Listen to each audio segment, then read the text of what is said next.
Jaya Radha Madhava Kunja Bihari.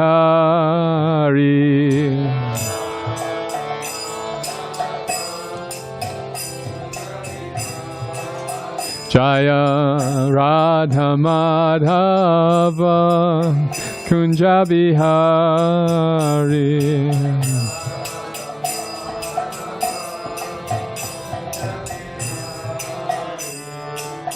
Gopi Jana Balabha Girivaridhari.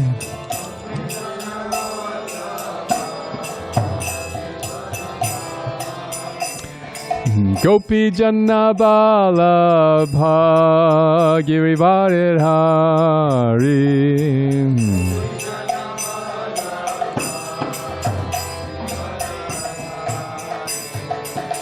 Yashoda Nandana Braja Jana Ranjana.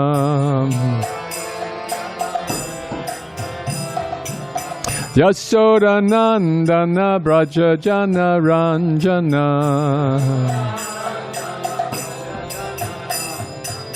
Jamuna Tiram Vanachari. Jamuna Tiram Vanachari.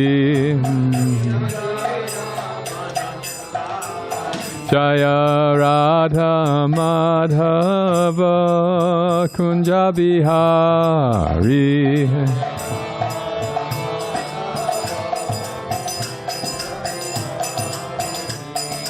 Gopi Jana Balabha Girivaridhari.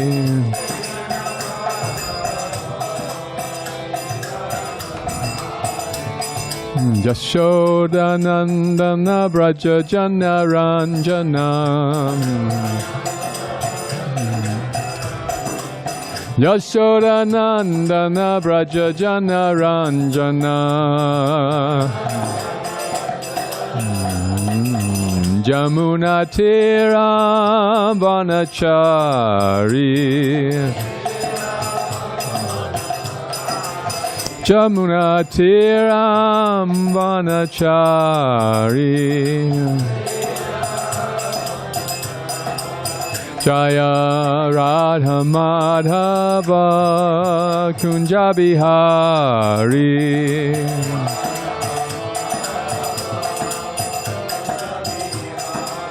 Jaya Radha Madhava Kunja Bihari.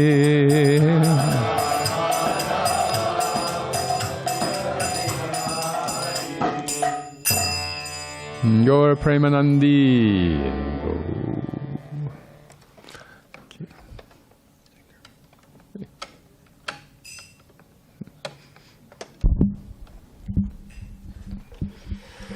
Om Namo Bhagavate Vasudevaya.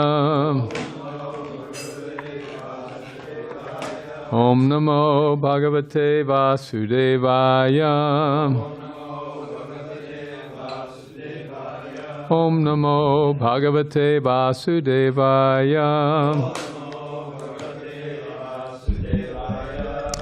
This chapter 25 of the 5th canto, right? Text 3. Okay, and no one knows this verse by memory except Dravida Prabhu.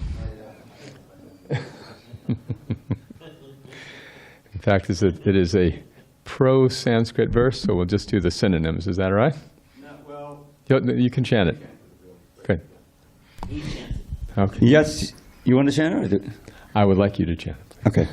Yasya hava idam kale no basandhihi shato marsha vidichita buchita brahmad bruvor antarena sankarshano nama rudra ekadasha vyuhas tyakshas trishikam shulam uttama bhayan udatishtat. Jai. Came all the way to San Diego just to hear that.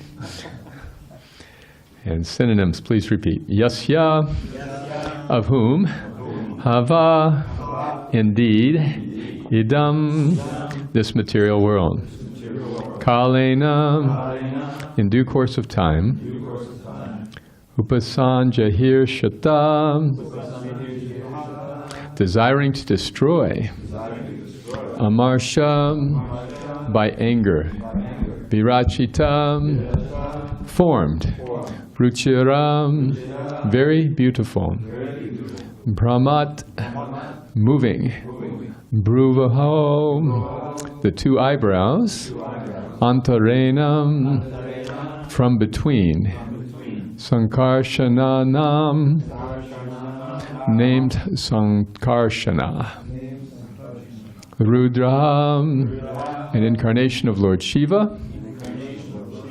Ekadashavyuha, who has 11 expansions, Tri Akshaham, 3 eyes, Tri Shikram, having 3 points, Shulam, a trident, Utam Bayan, raising, Udatishtat, arose.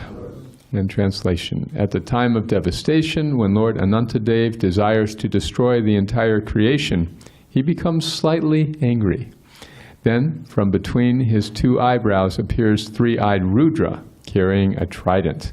This Rudra, who is known as Sankarshana, is the embodiment of the 11 Rudras, or incarnations of Lord Shiva. He appears in order to devastate the entire creation. Purport by Srila Prabhupada. In each creation, the living entities are given a chance to close their business as conditioned souls. When they misuse this opportunity and do not go back home, back to Godhead, Lord Sankarshan becomes angry. The 11 Rudras, expansions of Lord Shiva, come out of Lord Sankarshan's eyebrows due to his angry mood, and all of them together devastate the entire creation. Srila Prabhupada Ki Jai. Have you ever been on a website and been asked to confirm that you are not a robot? Oh, yeah. So they have little screens, CAPTCHA, and you have to pick out which are not the bridges or stop signs or whatever, right? So if you pick all the ones correctly, then you can go on. But if you pick something that doesn't fit, then you have to start all over again. So when we are practicing Krishna consciousness, we're studying Bhagavatam, we're chanting, we're doing things to get purified. Sometimes we have these emotions arise that don't fit in with what is supposed to be there. And anger is one of the most prominent. In the Nectar of Instruction, Rupa Goswami talks about the 6 Vegas, the 6 urges that must be conquered. So there's Jiva Vegam, Udara Upasta Vegam, the tongue, belly, and genitals. Those are kind of a natural grouping. Because if the tongue is agitated, the belly gets overfull, and the genitals become disturbed. On the other hand, there's Vacha, Manasa, Vacha, and Krodha. Right? So the mind, the words, and anger. So these 3 are also connected. In the 2nd chapter of the Gita, Krishna kind of explains the progression. Dhyato Vishayan Pumsam. When the mind is uncontrolled, it begins to dhyato, begins to meditate on Vishaya, on sense objects. And then from that comes kama, comes lust. Sangha, yes, sangha. From contemplating, one wants to associate with them, sangha, yes. And then sangat sanjayate kama. From that association with the objects of the senses comes lust. And kama krodha vijayate. Kama, lust, produces anger. Anger is said to be the younger brother of lust. So when we get all the way down the scale to the point of anger, we have a problem. We have something incompatible with our spiritual ideals. And yet anger comes up. So what do we do with this anger when we feel angry? Has anyone ever experienced this? You get angry with somebody and you think, I'm supposed to be a sadhu. Why am I feeling angry? Sadhus are not supposed to be angry. Sadhus are supposed to be Om Shanti, peaceful. once Srila Prabhupada was speaking at a Gita Sammelyan in India. He was invited, and of course his Western disciples were a big draw for the crowd. So the first night, they scheduled him last so everybody would wait, and he would, and that way not leave the conference. So the devotees he had to listen to these impersonalists droning on and on about Bhagavad Gita with all sorts of intolerable interpretations in Hindi. So only he understood, and he was, Hare Krishna, Hare Krishna. So finally, when his turn to speak, he just said, have kirtan. So people had been listening to this dry Mayavadi philosophy for hours. And when the devotees stood up and began chanting, the whole audience spontaneously stood up, and everyone was chanting and happy. And the devotees jumped off the stage and ran up and down the aisles, and everyone, it was just a big relief for everybody. So the organizers were very pleased, and they went to see Srila Prabhupada and said, very nice, thank you, please do this again tomorrow night. He said, yes, but we want to go first. We don't want to listen to all this. So reluctantly, they let him go. They let the devotees start the next night. So they began kirtan, devotees began kirtan again. But unlike the night before, it wasn't the spontaneous jumping into the crowd that had occurred. The devotees were just up on stage chanting. And the organizers, remembering the night before, started saying to the devotees, come down, come down. But they were just on stage chanting and didn't comply. So the organizers went over and began pulling on the clothing, including the ladies. Yeah. And when Prabhupada saw this, he was playing kartals. He started swinging his kartals like a pair of nunchucks. In front of thousands of people, he threatened these organizers to leave the devotees alone. So they were very surprised by this. This sadhu is displaying anger in front of all these, in front of the whole audience. They came to the devotees and asked, your Swamiji was angry. So the whole conference was about Bhagavad Gita. And in the Bhagavad Gita, Krishna is trying to convince Arjuna to fight. And if you're going to fight, you have to be angry. You can't be angry and fight. Can't not be angry and fight. You can't be peaceful and fight. It's a contradiction. It's an oxymoron, a peaceful warrior, right? There's a yoga pose called the peaceful warrior. Yeah, but... Humphrey was the peaceful warrior. Happy warrior, actually. Who was that? Humphrey, the guy who ran for president. The Hubert Humphrey. That was the slogan. Only a few of us. And he lost. Yeah, right. Every time. Yeah, so happy warriors, peaceful warriors. The whole point of the Gita was to get Arjuna to fight, but for the right reason. So Srila Prabhupada was displaying anger, but because the devotees were being mistreated. So it's not that anger is always inappropriate. There's a verse from the Bhagavatam, perhaps you know, Dravida Prabhu, about how the lust the gopis felt was used in Krishna's service, and there are other emotions that, you know what one, yeah.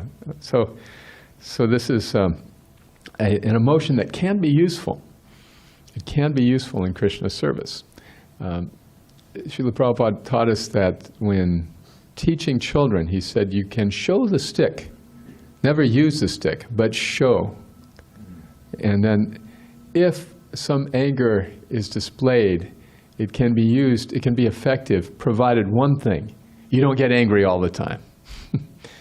If your anger is reserved and controlled and displayed, just like a serpent might display its hoods, just to warn, just to show I have the power, but not to strike.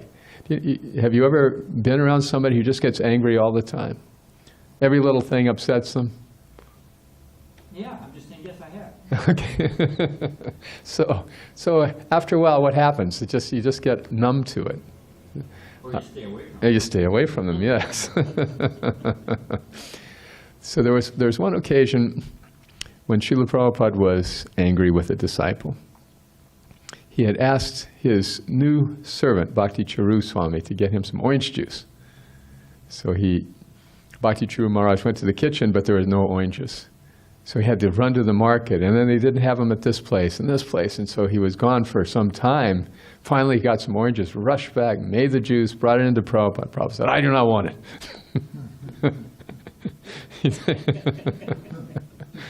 And so, because it had taken so long, and Bhakti Maharaj was just devastated. He just stood there, and he couldn't stand taking it away, so he put it on Prabhupada's desk and left the room. And then later, so Prabhupada took the orange juice, and then later he said to him, "You know, you're trying so hard to serve me, I shouldn't get angry at you like that." And Bhakti Maharaj said, "No, Prabhupada, if you don't get angry, how will we learn? How will I learn what's proper?" So for a true sadhu, anger is a tool. But for an aspiring sadhu, anger can be an impediment. It's an incompatible feeling that comes up when we're not properly positioned in our devotional service. I had an example one time in my life. A devotee told me that another devotee, I was managing a temple in Houston, and this devotee said, "You know, this devotee did this terrible thing." I said, "Really?" And when I next saw that devotee, I said, "Why did you do that?" Turned out he hadn't done it at all. It was fake news. But I was very upset about it. And then I had to backtrack and apologize. And as one of my godbrothers nicely put it, anger makes fools of us all. So getting angry is an indulgence, just like an indulgence in lust or any other, or indulging the senses in any way. It's an indulgence.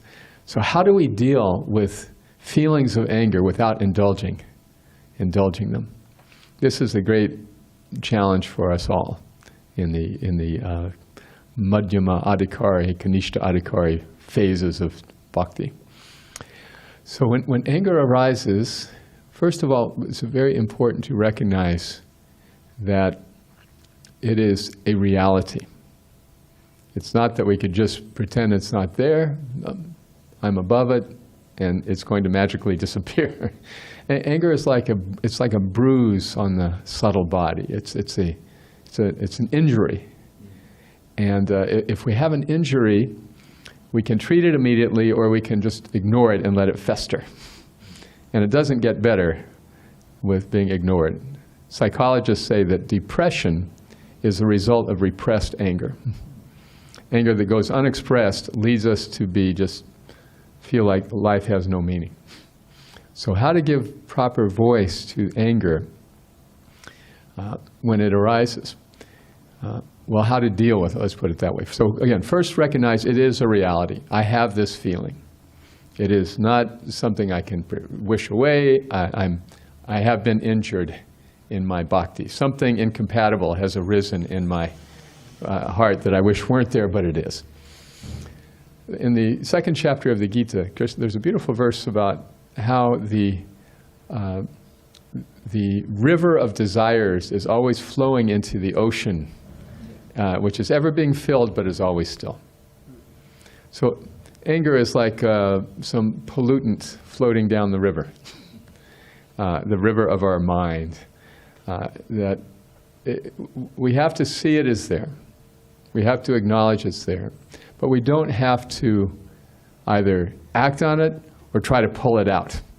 They're really flip sides of the same thing. If we indulge our anger or we try to wish it away, either way, we have been knocked off our game by this emotion. So the first thing to understand is that, okay, I have to tolerate this anger. I have to tolerate it, I have to acknowledge it, but I don't have to act on it.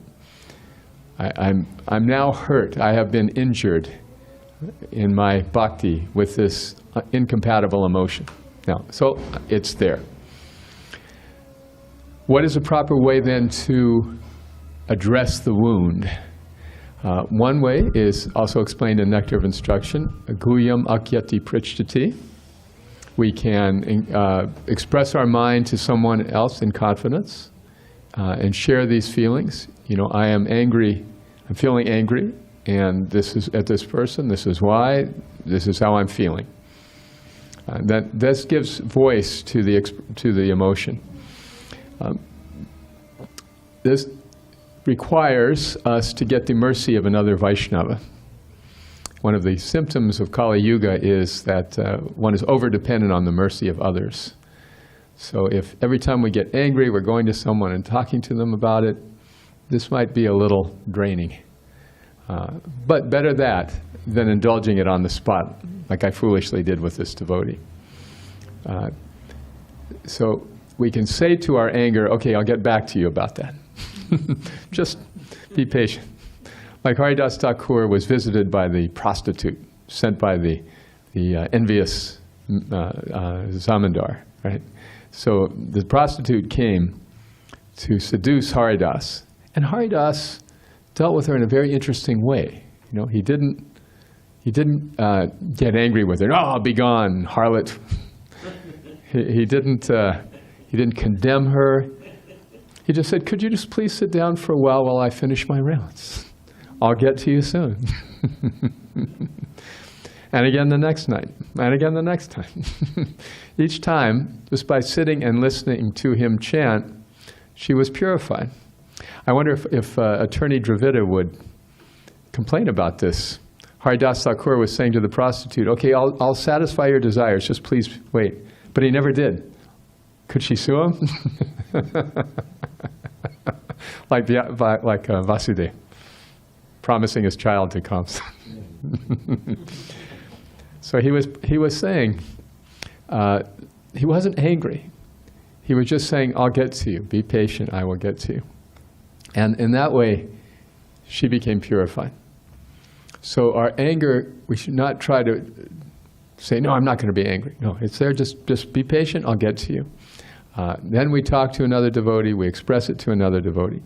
There's another technique called the I message, which is more efficient, and it's a way to give voice to our anger without creating offenses. You know, if people become defensive, that usually means that we are what? Offensive. Well, yeah, we're being offensive. So if we make people defensive, it's likely that we're not making them happy. So especially amongst devotees, we have to be careful to avoid making people defensive. So if we say to somebody, you made me angry, stop doing that, how are they going to react? They're going to become defensive, exactly. This is the most powerful animalistic urge a human being has. Prabhupada said, even more powerful than the mating propensity is the defending propensity. You know, there's nidrahara, maitunya, bhayam, eating, sleeping, mating, and defending. But of all of them, the defending propensity is the most powerful. What does that mean? Prabhupada said, if somebody calls you a nonsense, you say, I'm not. What are you talking about? This is the knee-jerk reaction that we all have, right? So if we can express our anger without making people defensive, this is an excellent way to avoid a festering wound on our subtle body, keeping the anger with us, sometimes for days, you know. So somebody does something that annoys us, we say an I message. I message is, when you do that, I feel annoyed. That's it. Very simple. And then you just got to zip it. You give the verse, no purport. I would just like you to know that when you do this, I feel anger, I feel annoyed, I feel upset. Now, what can happen? The person has two choices. They may say, well, you have no right to be upset. They may get defensive. Okay, and then you know this is a person with whom you really can't reason. But very likely, a good, soft-hearted devotee is going to say, oh, I'm sorry, I didn't mean to upset you. Now just consider that as how that affects the anger that we're feeling. If somebody says, I'm sorry, I didn't mean to, what happens to our anger? Immediately, yes. So it takes a little thinking on the feet. But if we can respond with this I message, which is non-offensive, it's not a you message, you're doing something wrong. It's an I message. I'm feeling this way. So, and just let it be known. It is a fact, it's a reality that I'm upset right now because of this thing that you said or did. I'm not asking you to stop. I'm not blaming, I'm not accusing you of anything. I'm just stating what your actions have done to my feelings. Pause. So in the association of devotees, the I message can be very helpful in reducing the little inevitable grudges that come up. You remember the rock polishing kits from you ever see those in your childhood? Maybe it's a 60s or 70s thing. They sell these little centrifuges, and you could put rocks of different shapes in there and grind them, and then they'd come out all round and shiny. It was amazing technology at the time. So living in the ashram is something like that.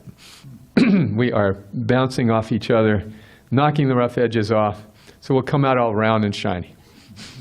Hopefully not round in this way, but smooth and refined human beings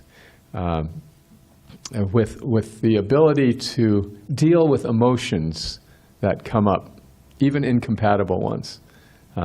Truly saintly people know how to deal with their anger without becoming disturbed.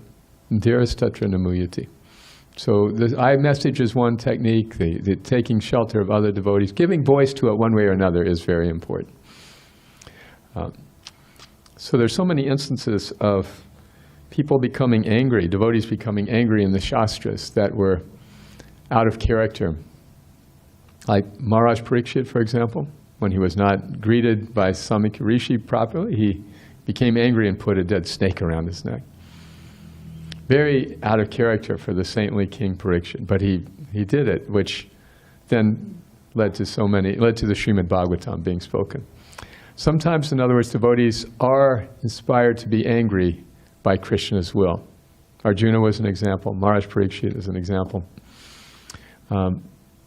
Other times, anger is inappropriate. Like when Chitraketu Maharaj was flying overhead, having been through the trauma of losing his son and enlightened by the great sages, he went on Harinam in a flower airplane throughout the universe, just chanting the holy name. He happened to be flying over Mount Kailash, Lord Shiva's abode, and he saw that Lord Shiva was giving Bhagavatam class with his wife Parvati sitting on his lap. He found this very amusing. And Parvati and Lord Shiva looked up. Lord Shiva was not disturbed, but Parvati was angry. So she said, "You're laughing, I curse you to become a demon." So then he landed the airplane, got off, paid his respects, and left. So Parvati was surprised. She said, why didn't he ask for forgiveness so he could escape this curse of becoming a demon? So then Lord Shiva spoke the famous verse, Narayana Paraksarve, Nakutasjana Bibyati, Swarga Pavarga Narakeshu, Natulasya Madarpanam. A devotee may be in heaven or hell, but their determination to serve Krishna is never changed.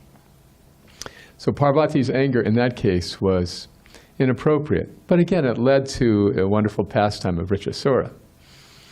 On another occasion, it was Lord Shiva who got angry, and Parvati had to calm him down. When Bhrigu Muni was tasked by a group of Brahmins to find out who was the supreme, Brahma, Vishnu, or Shiva.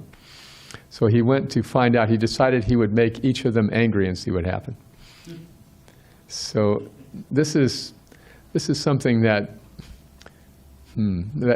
certain types of people are very good at doing, you know? Children are empowered by God to know how to push their parents' buttons.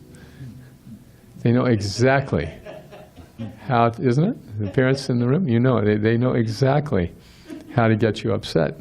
It is... And utilize it often. Yes. So in this case, Bhrigu wanted to push the buttons, see what would happen. So there are three ways to commit offenses to someone: the corporeal offense, the body of the offense of the mind, and offense of the speech. So he went to his brother, his father, actually, Lord Brahma. Yes, he went to his father first, and to test him. And so he walked into the room, but he didn't pay us respects to his worshipable elder father. And so Brahma immediately became angry. What kind of offensive mentality is this? So Bhrigu apologized and left. And he went to Lord Shiva, his brother, and he began using the offense of the speech. He said, look at you, you've got a garland of skulls, you got ashes from the crematorium, you hang out with ghosts. I don't want to talk to you. Lord Shiva became very upset, so upset that he was ready to execute his devastation power on his brother. In that case, Parvati said, no, calm down, calm down. So then he went to Lord Vishnu, and he kicked Lord Vishnu in the chest. And Lord Vishnu said, oh, my dear Bhrigu, your foot is so soft and my chest is so hard. Has my chest hurt your foot? So then Bhrigu Muni could understand that of the three deities, it was Vishnu who was supreme, because his anger was controlled and he did not respond at all like the others. So it really is the quality of mature followers of Lord Vishnu, that the anger does not come out except when it's needed. It's under control. Then it can be utilized. Lakshmi Devi, of course, by the way, Lord Brahma's wife, was not so forgiving. And ever since then, the Brahmins have been poor. In fact, this is how the whole pastime was discussed. Parikshit Maharaj asked Shukadeva Goswami, he says, why the followers of Lord Shiva are always so rich and the followers of Lord Vishnu are so poor? Why is it? So this is, he explained. So the point is, anger is part of our lives. It is a reality of our lives. In some cases, it is the desire of the Lord for the devotee to be angry. But in most cases, it is the desire of the material energy for the devotee to be angry, because this will cause the devotee to commit offenses and forget Krishna and return to her control. So we have to be very conscientious about this anger, not try to repress it, but give it voice in a proper way. And then we can actually be in control of these pushings. So any comment? I'll stop there. Any comments or reflections? Maharaj? I have a question. I have two questions and a comment. Excellent class. News you can use. I appreciate that. No, it's useful. Just a quick comment, and I'm joking on one hand. You were saying about Haridas Thakur and how he dealt with the prostitute. So, we're here in Pacific Beach, summertime. It's, people are wearing interesting attire, if at all. So it can be tough, So just, I'll look beyond it. I won't get it. Whatever it may be, if one's, in association with whatever. You'll understand by this example. There are other ways of dealing it with. Prabhupada was on a train. He tells a story. He was a young man. Prabhupada was quite handsome as a young man. He was always transcendently beautiful, but he was very handsome as a young man. And he was traveling on a train in his business, his pharmaceutical chemical business. So a prostitute, late at night, he was all alone in a compartment, and she sat down next to him.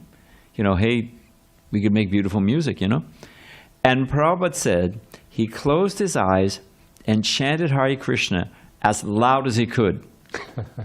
And then he said, when I opened my eyes, she was gone.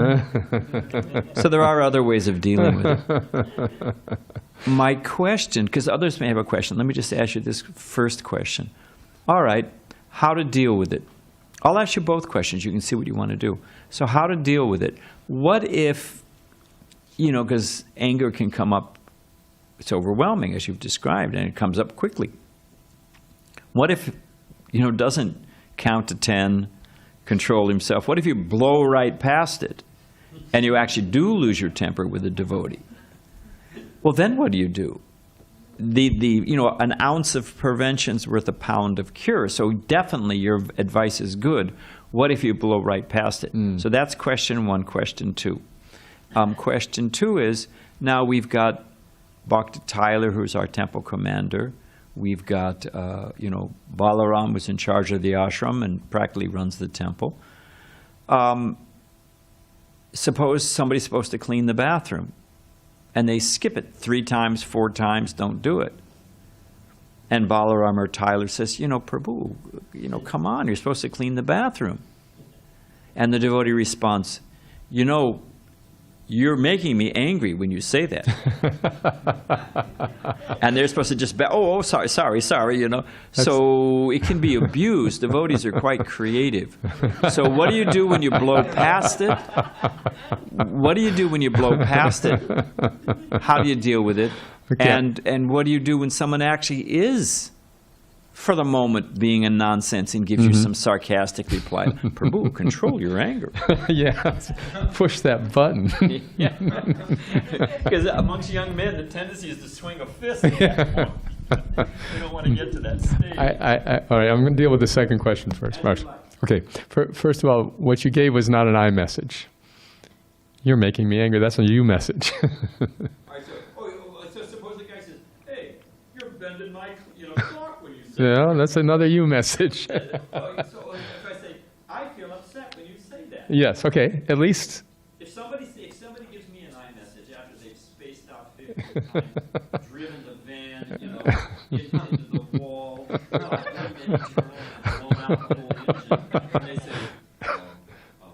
"I feel oppressed when you say that." How can they talk well? I'm feeling overwhelmed by your example. Well, take it, buddy. Sorry, my California. All right, let's back up a minute. So, I've already blown past it. yeah. So, Bhakti Tyler, who's Bhakti Tyler? Okay, temple commander, and Balaram. So, yes, I know Balaram. So, Prabhu's what? Oh, I'm sorry. There's Balaram. I beg your pardon. Okay, beg your pardon. Okay, I need a scorecard to know the players. So, anyway, what we do in Gainesville, we've had this nice opportunity to have a real laboratory of an ashram. It's a small temple, but we've been doing this lunch program for many, many years, but no one was joining. In the previous 10 years, there had been one devotee who had joined. So we started this ashram experiment, the Bhakti Academy, in which the real focus would be on the new person. So this is when we kind of came up with these techniques. So the ashram leaders are taught to always lead with an open-ended question. And the open-ended question is a non-offensive way of approaching a person who very likely is doing something wrong. But before getting to the accusatory stage, we want to hear their point of view. Right? It's like in that example I gave of myself in Houston, if I had used an open-ended question first, I could have avoided having to grovel back, try to clean up the mess. So what is the open-ended question? An open-ended question always begins with what or how. What or how. So the question is so what's happening with the toilet? Instead, How is it you're so spaced out? yeah. Okay, Maharaj, I might have to send you the manual. I know. The point is ready, aim, fire, not ready, fire, aim. Right? First, find out what is the target. Okay, so what's the issue? Yeah, what's happening with the toilet? I mean, if I say, hey, you haven't cleaned the toilet, I'm assuming you're irresponsible, lazy, spaced out, whatever. I'm immediately putting you on the defensive. But if I ask what's happening with the toilet, I am treating you like you're a capable person who, for some, I'm sure, very good reason, has not done his duty. You see the difference?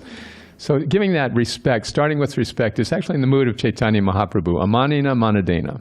It's hard if you're a manager to be amanina manadena, right? It's very challenging. But with the open-ended question is a great tool for that. Just before I'm going to express what I'm feeling, I'm going to find out your side of the story first. Oh, I'm sorry. Amanina manadena means if one offers respect is ready to offer respect to everyone and wants no respect for oneself. It's the antithesis of saying, hey, I'm in charge and you're my subordinate. even if that happens to be the case.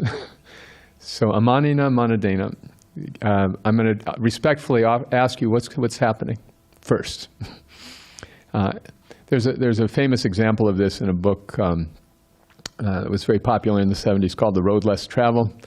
The author begins the book with this example. He was on a train in New York, and he was sitting across from a man who had 3 or 4 kids, and the kids were running wild. They were just disturbing everybody and screaming, and the man was just like, he wasn't even registering when all the other passengers were getting disturbed. So finally, the guy says, look, excuse me, sir, your kids are really creating a disturbance here. The guy looks up and I said, oh, I'm sorry. We've just come from the hospital. Their mother just died. So how did he feel, obviously? So that's the beauty of the open-ended question. If he had said, hey, sir, what's happening with your kids?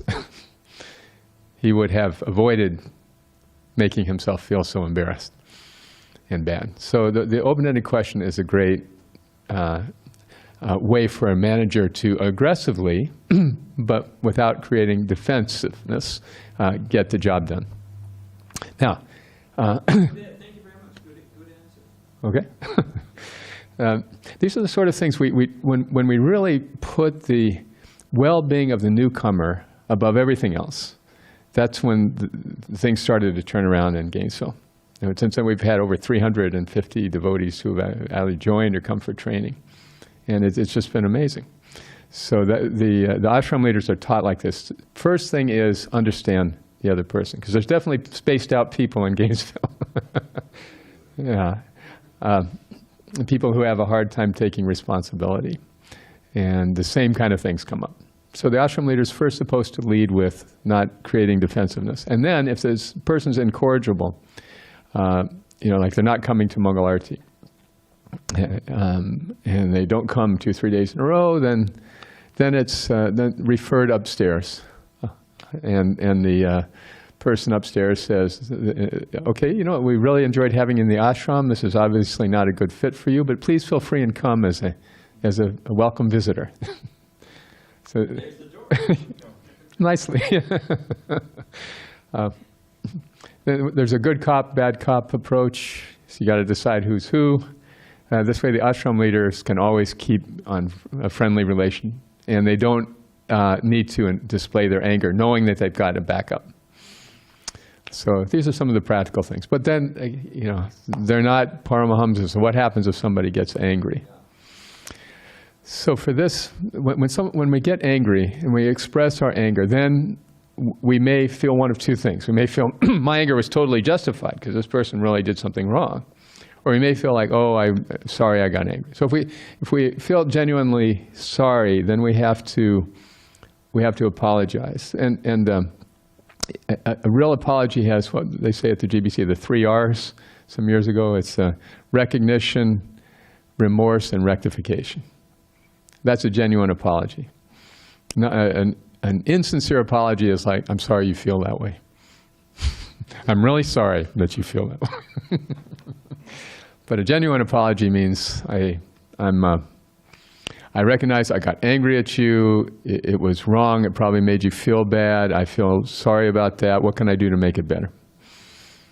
But if we can avoid all that, having to do it, then it's obviously much better.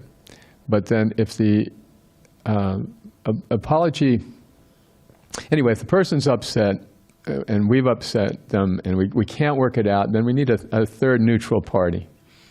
This is a mediation. And a lot of business for mediators in Kali Yuga. So some years ago, Brahmatirtha and Brajabihari Prabhu started studying mediation in depth. ISKCON Resolve, yeah. I was doing it with them until came to the point where you need some sort of educational qualification. And then I said, my high school diploma, will that but in mediation we learned that the first thing the mediator needs to do is hear both sides. So we get the two angry parties to agree. Listen, I don't know what's going on. Let me hear from you first, and you just listen, and then you be quiet while I listen to you. That way I can see what's going on. So this is the first technique, and we can use it like in guerrilla ops, you know, if people are angry and we're asked to mediate the dispute. First thing is to hear each side out in full. And the beautiful thing that happens is the other person has to listen before they can start speaking. They can write notes, and they often do, furiously. And how do you pick to start? Whoever's most angry, you start with them. Whoever appears most agitated. Of course, you don't say that. You say, I usually start with the person on my left. But the point is to let each of them vent and just hear it. And then that has a way of increasing understanding just off the bat. There's many more techniques after that. But if we're angry and the other person's angry, we probably need a third party who knows what they're doing. Better that than carrying a grudge, right? You can carry a grudge for years and it just eats it, yes. It's a festering wound on our subtle body. All right? Have I? All right. I'm sure I'll find. Mars is most penetrating questions in ISKCON, so glad we got past that. Yeah, just one remembrance. It's not actually a remembrance, but I've read many times how devotees, number one, when they experience Prabhupada's anger, when he chastises them, when the mature devotees take it as a great blessing. Mm-hmm. You know, the perfect example is always Satsarup Maharaj.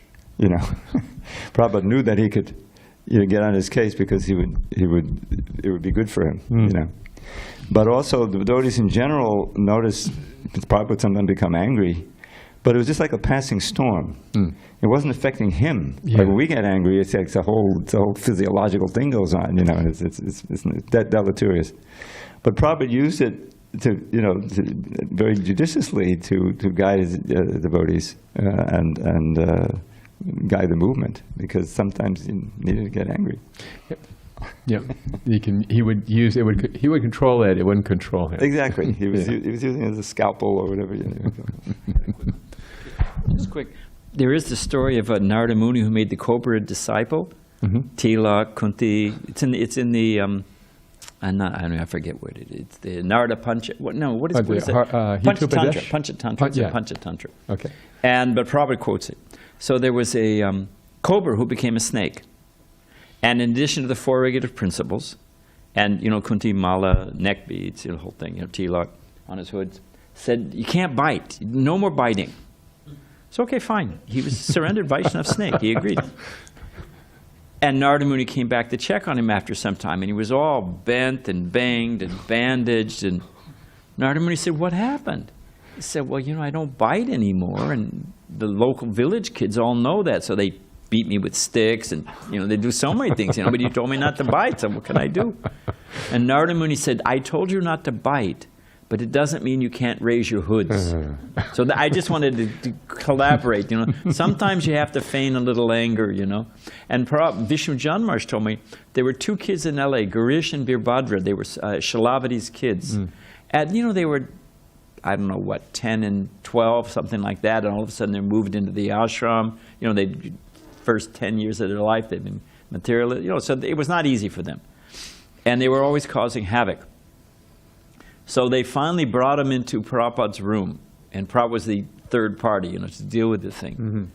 And Prabhupada, they told the story, what they were doing. Vishnu John had just told the whole story. They're causing this problem. Prabhupada looked at them very sternly. He took his cane, slammed it on his desk, and he said, Girish, you will listen to Birbhadra. You will listen to Vishnu Jana. Birbhadra, you will listen to Gargamuni. And if they don't deal with it, I will deal with it. And they were so spooked, they bowed down and offered their obeisances. And then Prabhupada broke out in this big smile. He was just faking it, just to scare the wits out of him, And then when they looked up, then Prabhupada was very stern again. So that's an example of using it for a purpose. All right. Other thoughts? Yes, Balaram Prabhu. Hare Krishna. You're mentioning about this idea of not being able to fight in a war unless the anger is there.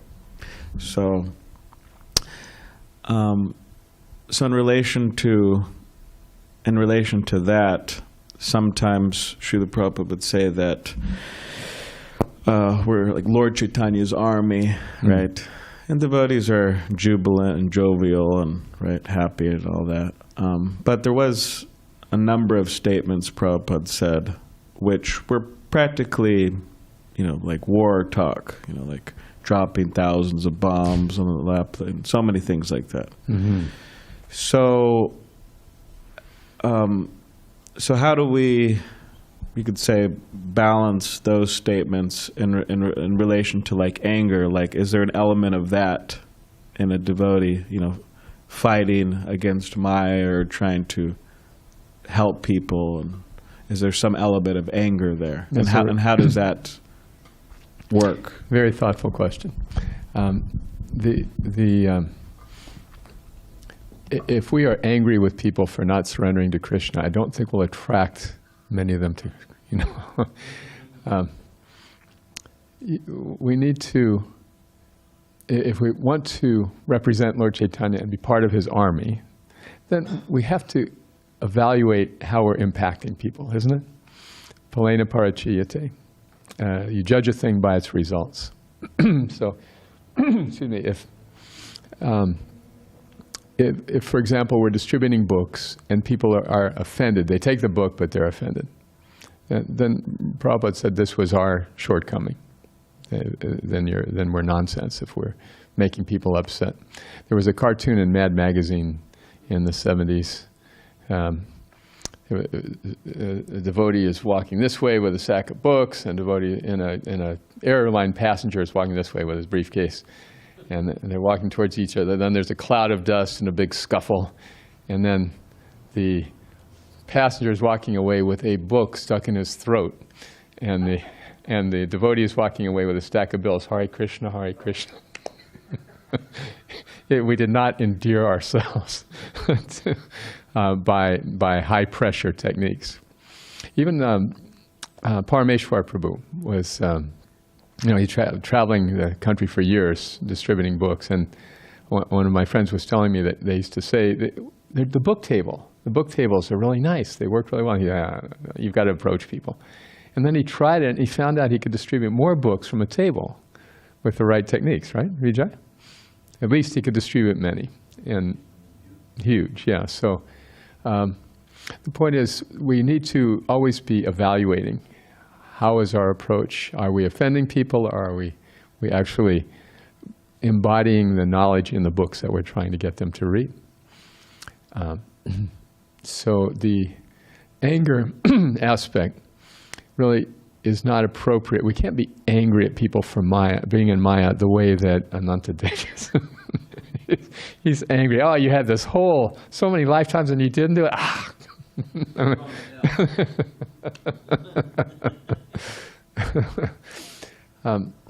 get that a lot at the LA Ratha Yatra.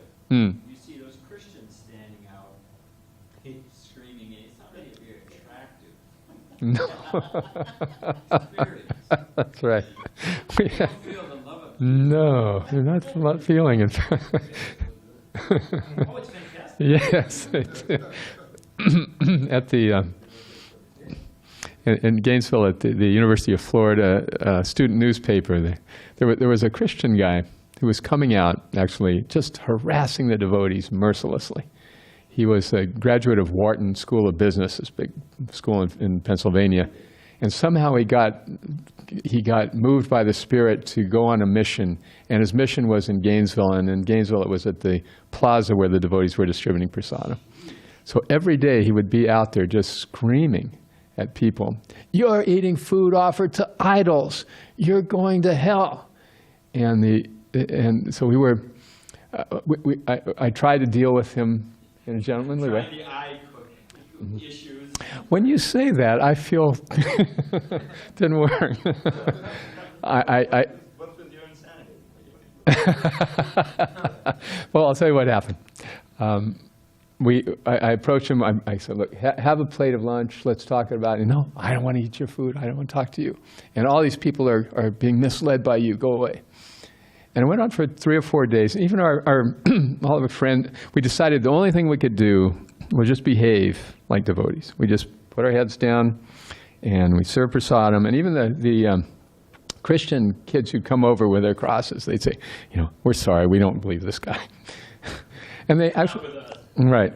So we tolerated it for a few days. And then the students decided to take it into their own hands. So he was out there with his Bible, shouting out verses, and a student stood up next to him and opened his chemistry textbook. And he started speaking in the same stentorian voice. And the hydrogen joins with the oxygen.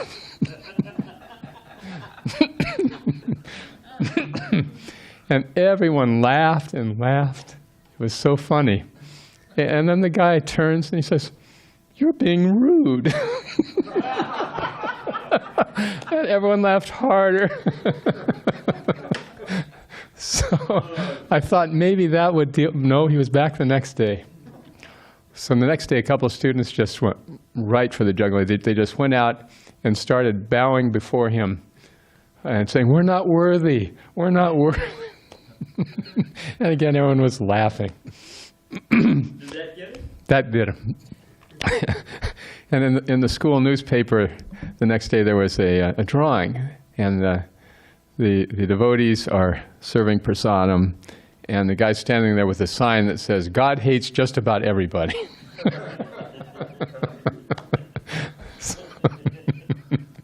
So, in that case, because we decided to tolerate, the students came to our aid. But I just wanted to finish your question, a very good question, that the anger may be appropriate if people are hurting devotees. Like Jayananda was known to be very saintly. And there was one occasion when he was on a Harinam, leading a Harinam in San Francisco, and some guy came up off the street and started screaming at him, at the devotees, and just belligerent. And he, big guy, he just stood right up to him and said, "Just chant Hare Krishna, just chant Hare Krishna." And the guy was, he backed off. So if devotees are being threatened, we have to use anger. But if it's our false ego, which is 99% of the cases, right, then we have to recognize, we've got to use something more thoughtful. Is that all right? Okay. Anyone else have a comment or question? Yes. We're going to have to stop. Okay. Just one note on that anecdote you told about Prabhupada when they was dancing on the stage and someone was pulling on the devotee. Yeah. My understanding, I could be wrong, I think I read it several times, is that this was a lady dancing. Yes. And Oh, I thought he just said that it was a devotee. I'm sorry. It was one of the ladies in particular. Exactly. Yes, okay. All right. Thank you very much. All glories to Srila Prabhupada. All glories to Radha Giridhari and their devotees. A question on the Zoom. Do you want to take? Time is up. I'm sorry. You can take it offline if you like. Don't get angry.